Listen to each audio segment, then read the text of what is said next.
English Step by Step, Phrasal Verbs with OFF, Step 2. In this video, you'll find a practice exercise. Make sure you watch the Step 1 video in which you'll find explanations with examples of phrasal verbs with OFF.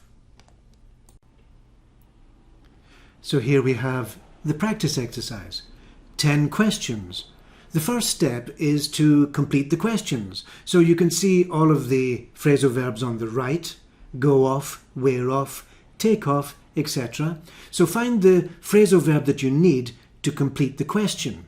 And then when you've finished, you can think about ways of answering these questions.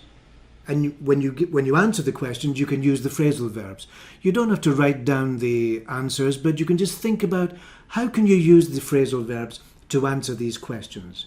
And then when you finish that, you can move on to the Step 3 video in which we can check the answers and think about ways of answering these questions. Now I'm going to leave up the exercise for 1 minute on the screen so you have time to write down the answers that you need to fill in the gaps. And of course, you can pause the video if you need more time.